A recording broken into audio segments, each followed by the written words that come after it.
The ballroom is silent.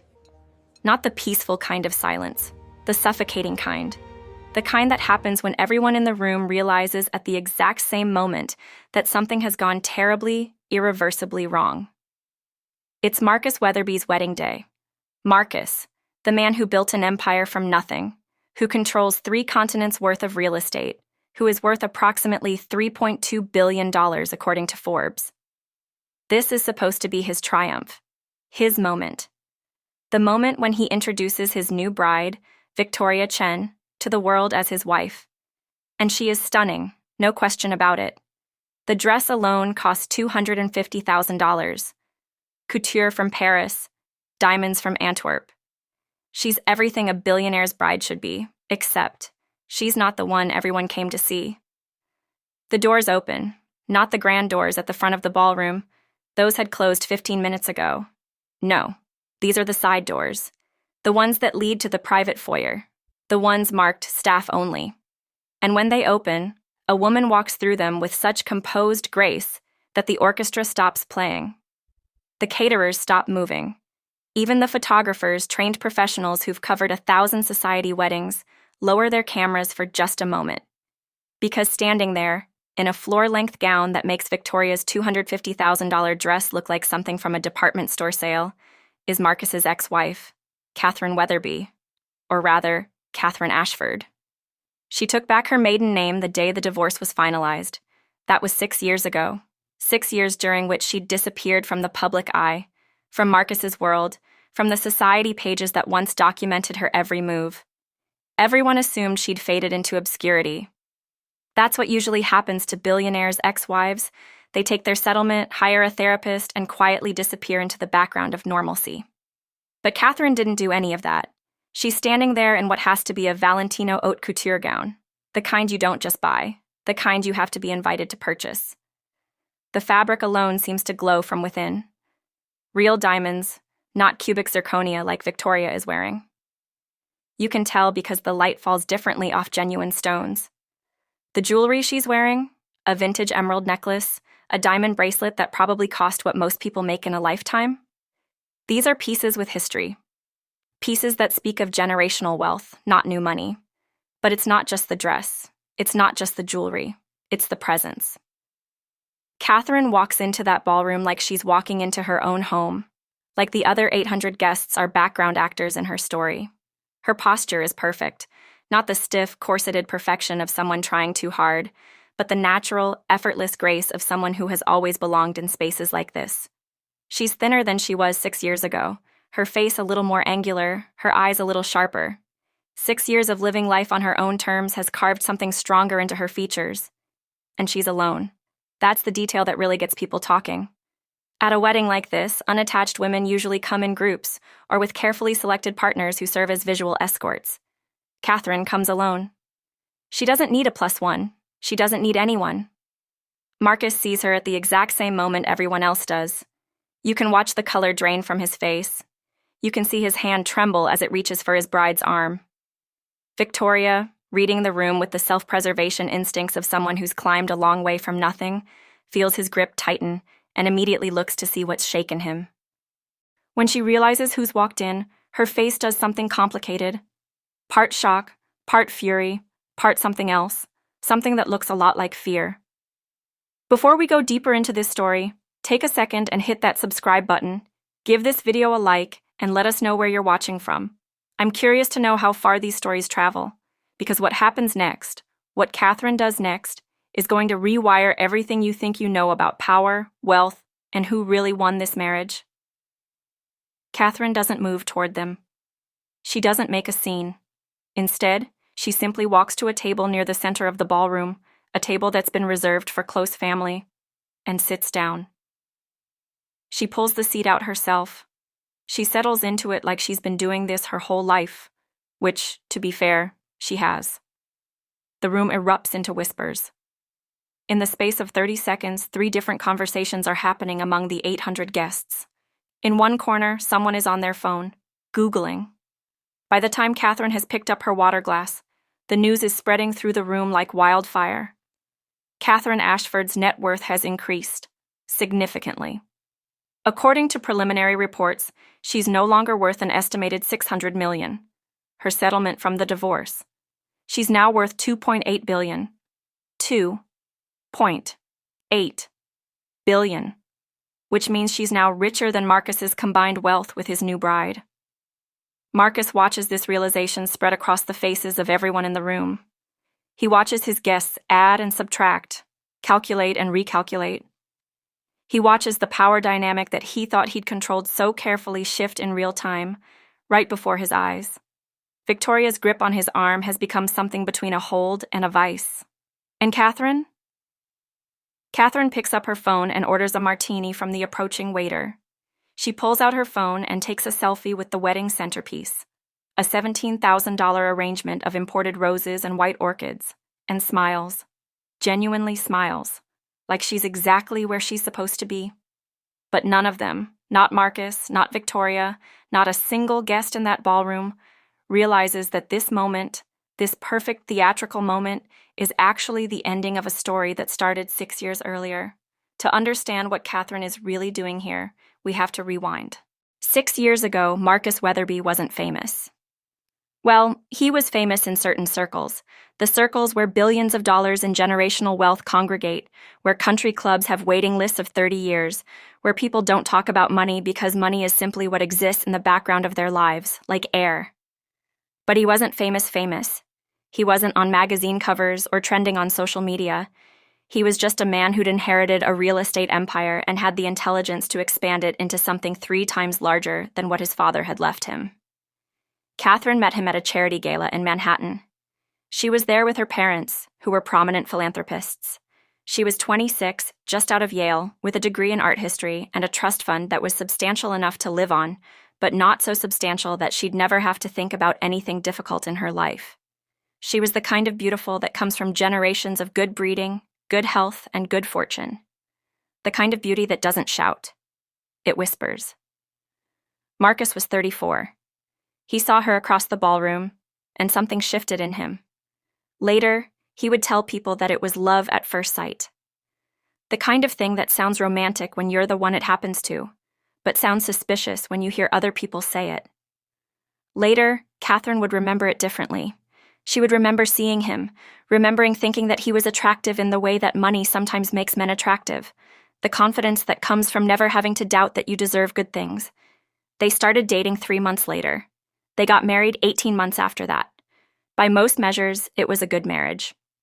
Marcus was attentive, generous, and ambitious.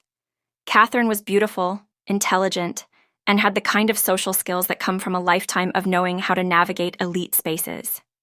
They traveled to the houses in the Hamptons and Aspen and the villa in Tuscany. They were photographed together at charity benefits. They looked by all external measures like what success looks like. But somewhere around year 4, things started to shift. Marcus's business was expanding faster than he could manage. He started spending more time in conference rooms, less time at home. Katherine noticed little things at first. He'd miss dinners he'd promised to attend. He'd be looking at his phone even when they were together.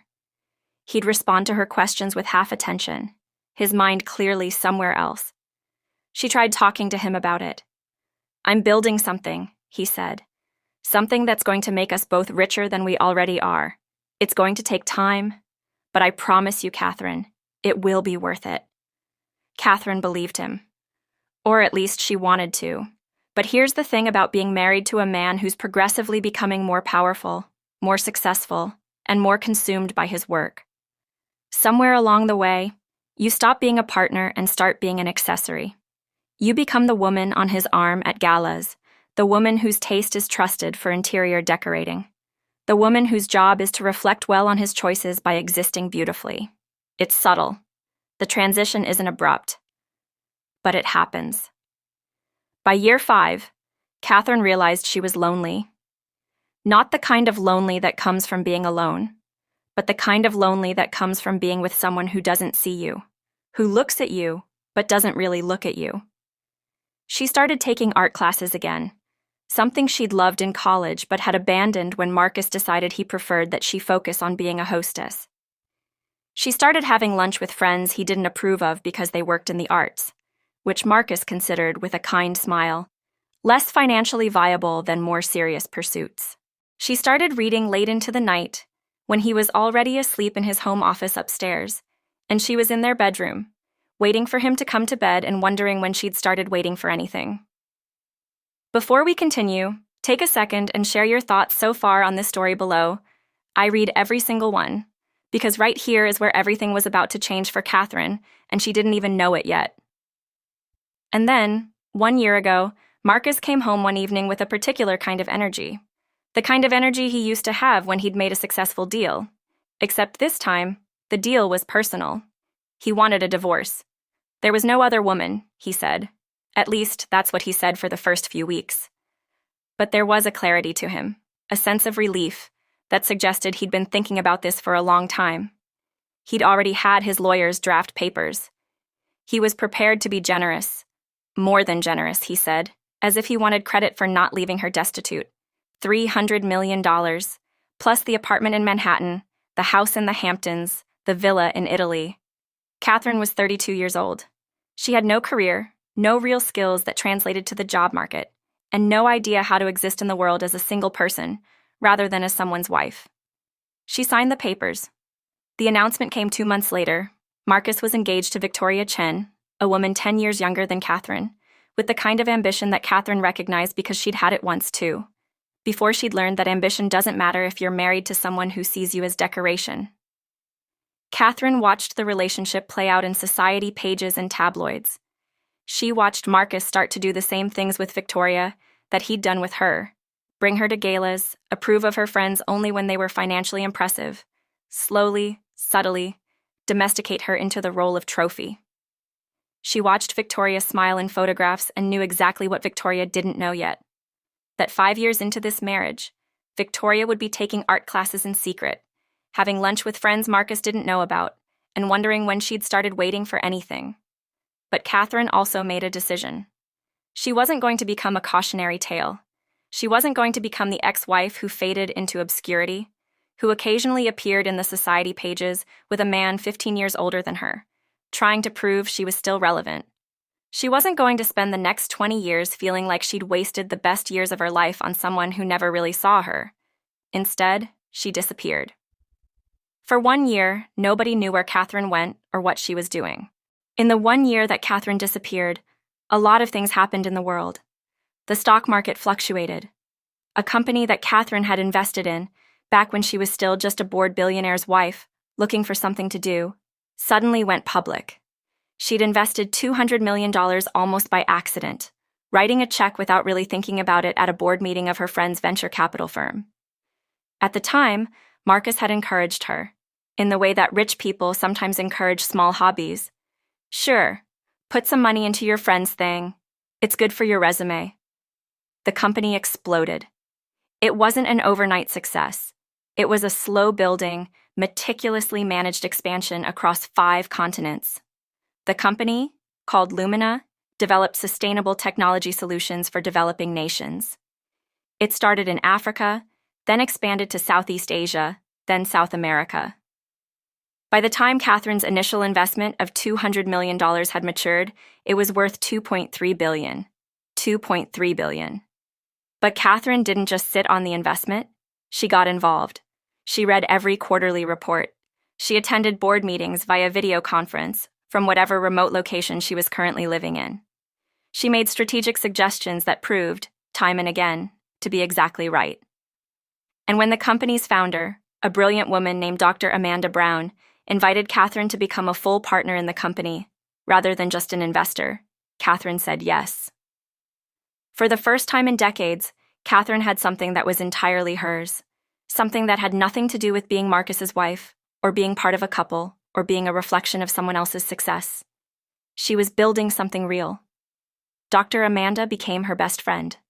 They worked together from offices in 3 different continents.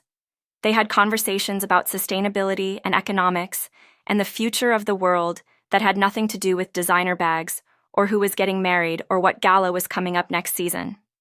Katherine remembered, for the first time since her 20s, what it felt like to be intellectually engaged. She traveled to the Lumina offices in Nairobi. She spent time in the company's research facility in Shanghai. She consulted on the expansion project in Brazil. And slowly, imperceptibly, Katherine became not Katherine the ex-wife, but Katherine the investor, Katherine the entrepreneur, Katherine the woman with her own billions. She didn't change her appearance, though people would say she did. She cut her hair shorter, not because it was fashionable, but because it was practical when you were traveling constantly and working 14-hour days. She lost 15 pounds, not because she was trying to look younger for a man, but because she was too busy to eat dessert. She developed a kind of energy that comes from being in love with something other than a person, in love with work, with purpose, with the knowledge that what she was doing mattered. When Dr. Amanda texted her 6 weeks ago with the news that Lumina was being acquired by a multi-billion-dollar conglomerate, Katherine's heart raced, not because she would become richer, though she would significantly, but because it meant she and Amanda could finally take a step back. They could take a breath. They could think about what was next. And Katherine, sitting in a hotel room in Brussels, reading the terms of the deal on her phone, suddenly realized something. She had completely and totally healed from Marcus. Not because she'd worked on healing, or because she'd gone to therapy, though she had, but because she'd filled the space that Marcus had occupied with something that mattered more. She'd become someone she was proud to be. She'd become richer not just in money, but in purpose. And then, that very morning, she'd gotten an email from an old friend. "Katherine, you're not going to believe this, but Marcus is getting married, to a girl half his age. The wedding is at the plaza. Black tie. And there's a weird caveat. Apparently, there's a standing invitation for anyone he's ever cared about to attend." His words, apparently. "I think he might actually want his ex-wife there, probably for some power play thing." Katherine read the email 3 times. "Before we go deeper, I would love to hear your point of view. Tell me what part hit you the hardest in the story so far, and share your thoughts in the comments. Because what Katherine decides to do in this moment, that's the turning point.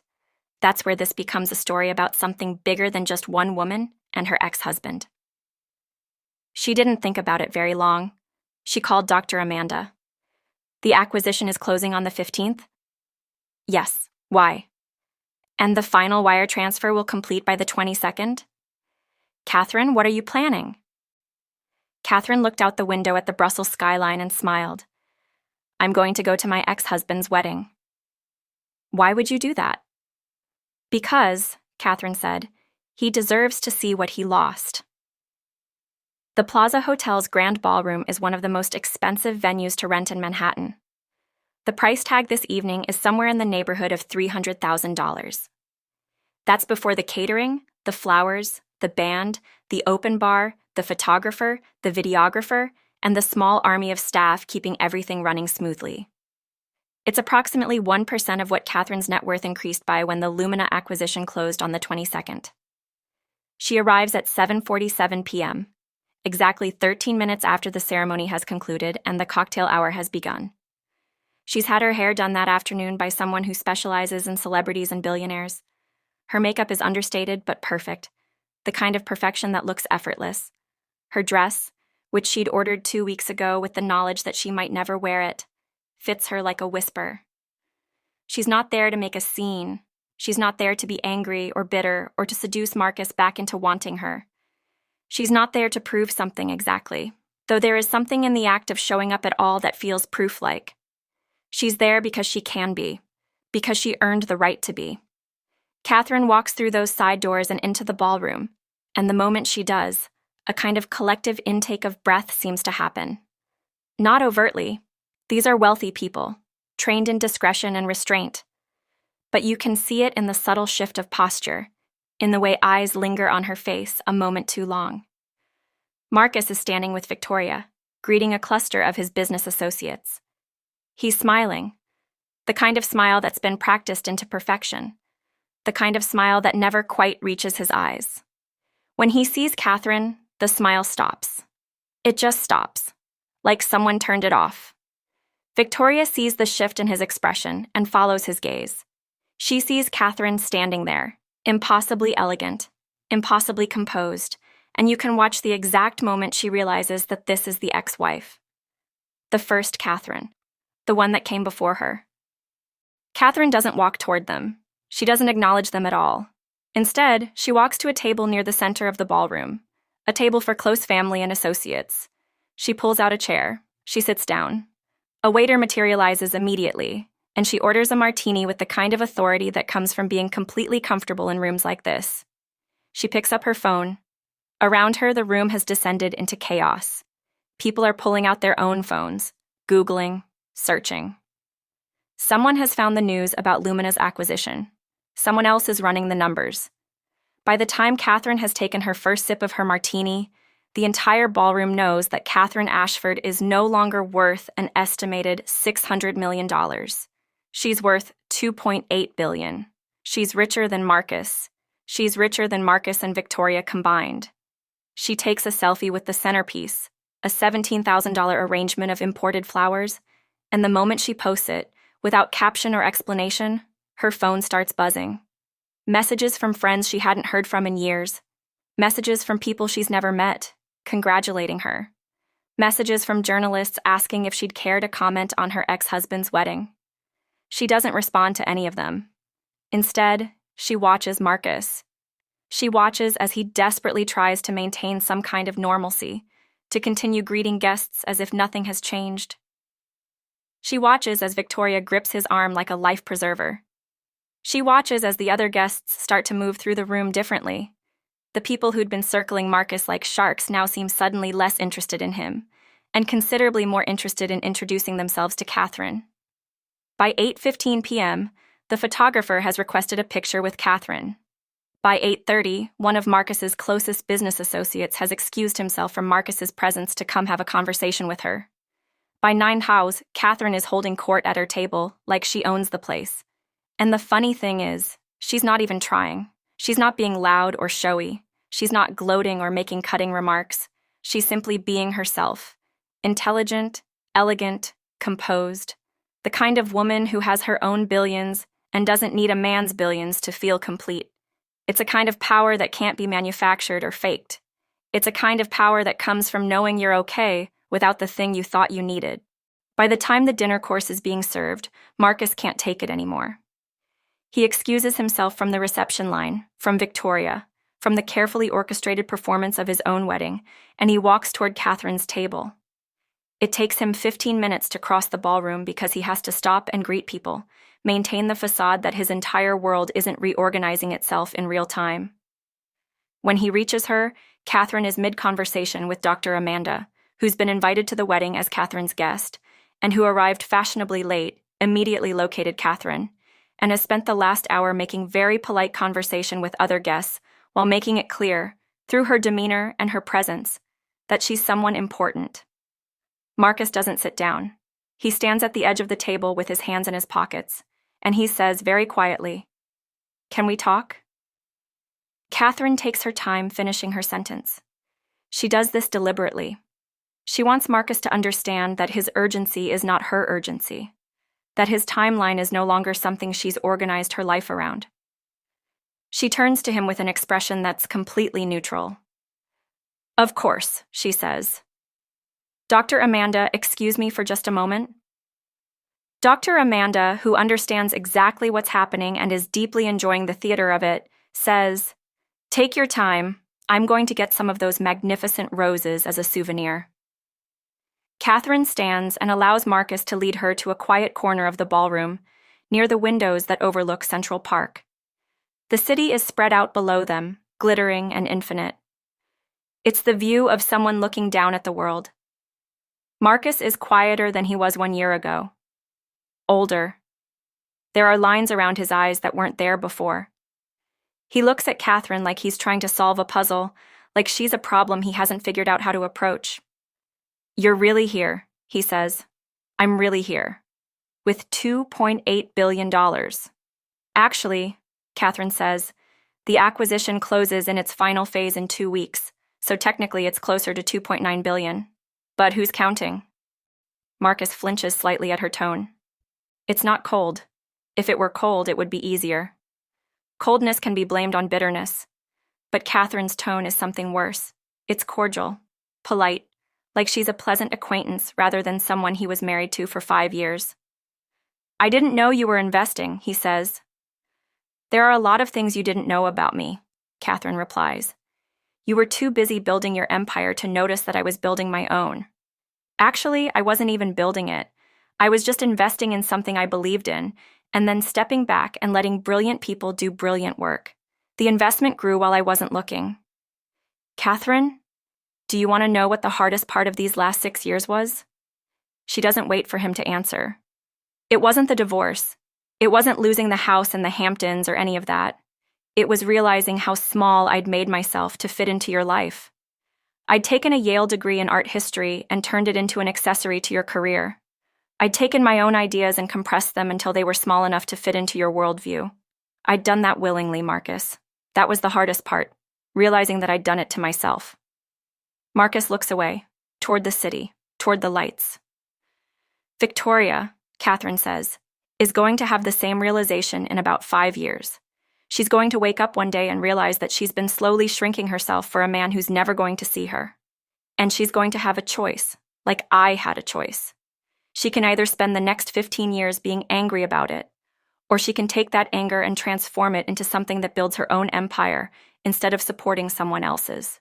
I came here tonight, Katherine continues, because I needed to see you. Not because I still have feelings for you, and not because I wanted you back. I came because I needed to confirm that I'd made the right decision in leaving. And I did. The moment I saw you tonight, I realized something. I'm not jealous of Victoria. I'm not angry at her. I'm relieved for her, because whatever happens between you two, she'll eventually figure out that she's stronger than she thinks she is. If you were in Katherine's position, if you'd spent years investing in someone else's dream only to discover you could build something incredible on your own, would you have shown up tonight? Would you have had the strength to walk in like she did, without anger, just complete and utter peace with your own worth?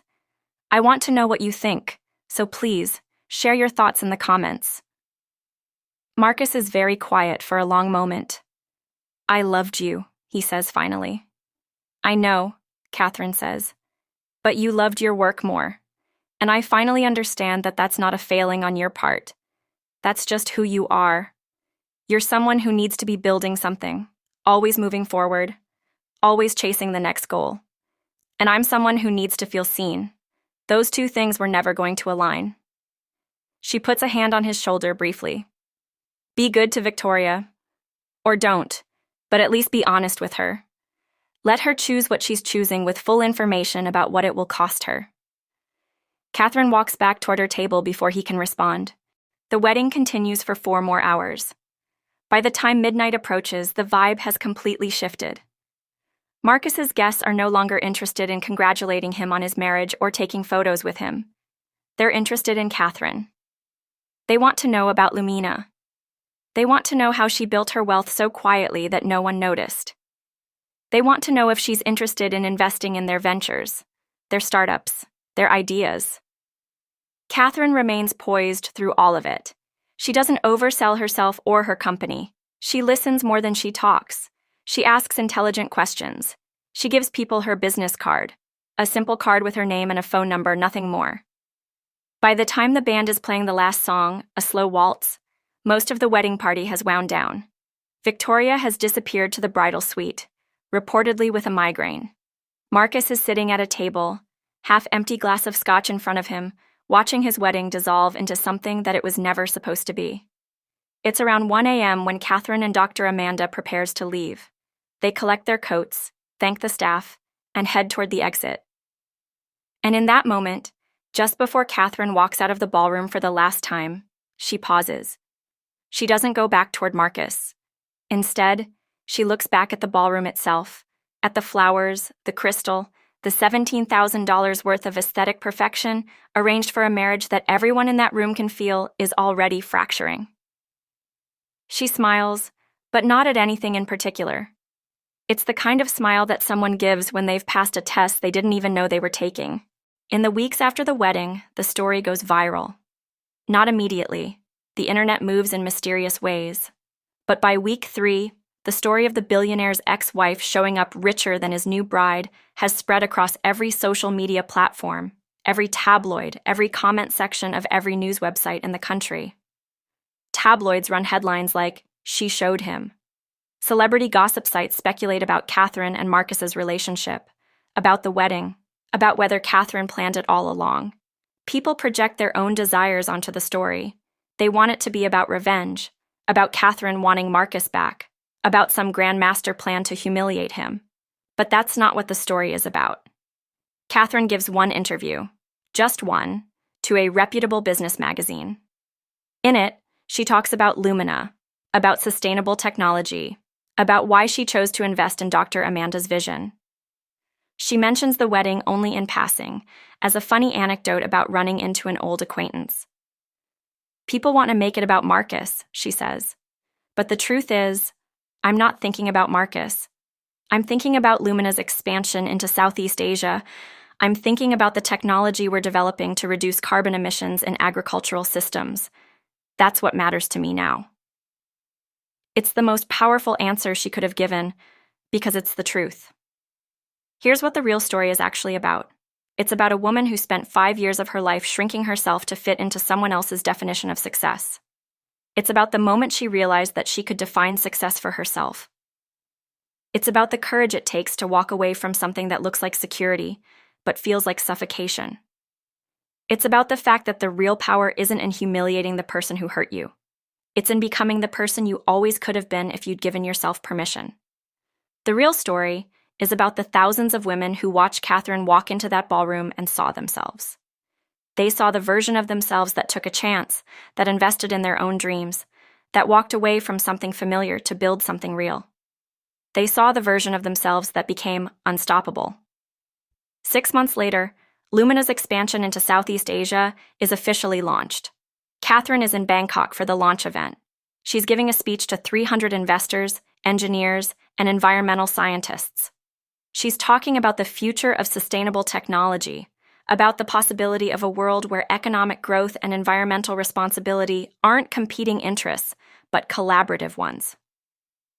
She's talking about Katherine Ashford, not the billionaire's ex-wife, not the society woman who stood in the Plaza Ballroom, but Katherine Ashford, the entrepreneur, the visionary, the woman who decided that her life was going to mean something. And in the front row of the audience, Dr. Amanda is watching her with a smile that contains years of friendship, of late-night conversations, of believing in each other when the world said to believe in something else. That's the real ending to this story. Not the wedding, not the entrance, not the moment Katherine showed up richer than Marcus's new bride. The real ending is the quiet moment when a woman realizes that she doesn't need to destroy anything in order to build something. The real ending is the moment when the anger transforms into purpose. The real ending is when the pain becomes power, not because she's holding it against someone else, but because she's channeled it into something that matters. I want to thank you so much for taking the time to watch this story. From the bottom of my heart, I'm grateful. Because these stories about women finding their power, about people choosing themselves, about rewriting the ending, they matter. They matter to the people who watch them and see themselves in the narrative. And they matter to me, because they remind me why I keep telling these stories. Before you leave, I have a few things I want to ask you. First, if you're not already subscribed to the Underestimated Saga channel, please hit that subscribe button. It takes 2 seconds, and it helps me share more stories like this one with people who need to hear them. Second, give this video a like. It helps the algorithm share Katherine's journey with even more people. Third, and most importantly, tell me your thoughts in the comments. Where are you watching from? What part of Katherine's story hit you the hardest? Do you see yourself in her journey? And if this story moved you, if it made you think about your own life and what you're building and whether you're building it for yourself or for someone else, please share it with someone you love.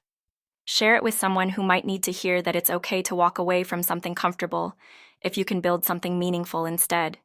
Share it with someone who needs to know that they're capable of more than they've been told. Katherine's story is a reminder that the real power isn't in revenge. The real power is in becoming undeniable. The real power is in deciding that your life is going to mean something, and then doing the work to make that true. Thank you for being here.